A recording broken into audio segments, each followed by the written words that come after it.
दैया, ब्रिगेडियर साहब, आपको लगता है कि अब वो इरानियन एम्बेसी जाके फॉरेन मिनिस्टर से बात करके भारत ने कुछ हद तक अब दोनों पक्षों को खुश कर लिया है, इजराइल भी, यूएस भी और अब ईरान भी नाराज नहीं होगा? ब्रिगेडियर दैया।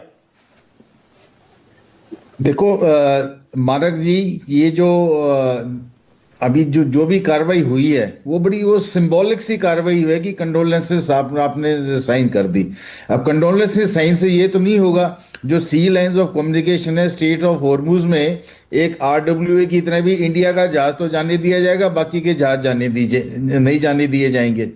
जब एक सी लाइंस ऑफ कम्युनिकेशन को जब थ्रेट होता है, जैसे कि स्ट्रेट ऑफ हॉर्मुज को है, तो ये सबके लिए लांबित है। और ये इसमें ये कहना कि सिर्फ इंडिया के जहाज आ जाएंगे और बाकियों के जहाज नहीं आ पाएंगे, ये थोड़े इतना आसान बात नहीं होगा इसको करना। और जहां तक कि इस लड़ाई का जो अभी 9-10 दिन हो गए हैं इसको, और कितना महत्वपूर्ण है और इसके ऊपर इंडिया के ऊपर कितनी इम्प्लीकेशंस हैं, और हमने कितना इजराइल को भी सांत्वना दी है, तो इससे बात बनने वाली नहीं है। क्योंकि ये युद्ध तो कम से कम अभी 9-10 दिन की बात छोड़िए, ये कम से कम 90 से 100 दिन तो कम से कम चलेगा। और इसकी हमारे देश के लिए इसकी जो भी इसके परिणाम आएंगे वो दिन पर दिन सीरियस होते जाएंगे। मैं पूरी तरह से सहमत हूं कि हमारे देश में इंफ्रास्ट्रक्चर डेवलपमेंट हुआ है, जिससे कि हमारी रिजर्व्स की कैपेबिलिटी बढ़ी है, लेकिन इससे हमें आगे भविष्य के लिए भी देखना है कि हम इस काबिलियत को और से और बढ़ाएं। और खासकर जो ये LNG और LPG की जो हमारी जो डिपेंडेंसी थी, उसको थोड़ा सा उसकी तरफ भी ध्यान रखना चाहिए उसकी स्टोरेज के लिए। लेकिन ये इस समय जहां तो युद्ध के जो हालात हैं, ये युद्ध एक स्टेलमेट बढ़ता जाएगा। लेकिन आप कह रहे हैं वो सिंबॉलिक है वहां जाकर साइन करना, लेकिन आज एस जयशंकर का विदेश मंत्री का बयान भी है, उन्होंने कहा मैंने बात भी की है फॉरेन मिनिस्टर से। अब आपको लगता है कि काफी हद तक चीजें भारत के कंट्रोल में आ गई हैं, मतलब कोई पक्ष हमसे नाराज नहीं होगा?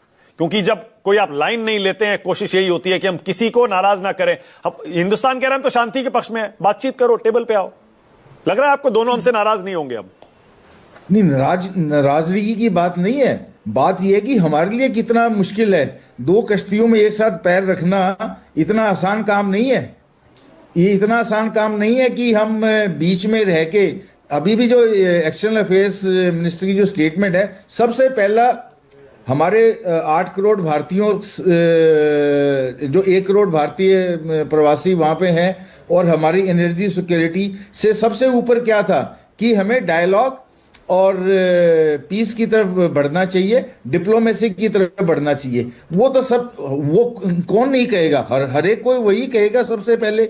लेकिन उसके बनिस्बत हमारे जो इंटरेस्ट हैं उन इंटरेस्ट पे हमें और ज्यादा ध्यान देने की जरूरत है। मुझे इस पे बात करनी नहीं, ब्रिगेडियर साहब, लेकिन आप कह रहे हैं वो जो हमारे लोग हैं वो तो खाड़ी देशों में है ना, सिर्फ ईरान में नहीं है सर। ईरान में तो बहुत कम है।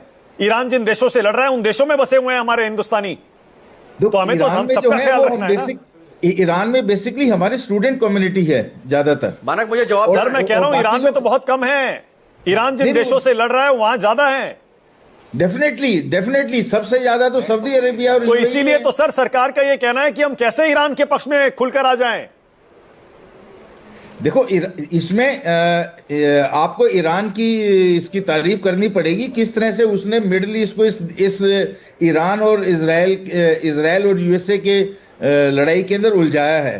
क्योंकि वो उसको पता है, उसकी जो मिलिट्री काबिलियत है वो इजराइल और अमेरिका के कंबाइंड के आगे इतनी मजबूत नहीं है। लेकिन इजराइल और अमेरिका बातचीत पर सामने आए और वो इस युद्ध को खत्म करने की पहल करे, इसलिए उसने मिडिल ईस्ट में इस वॉर को, रीजनल वॉर को एक्सटेंड किया।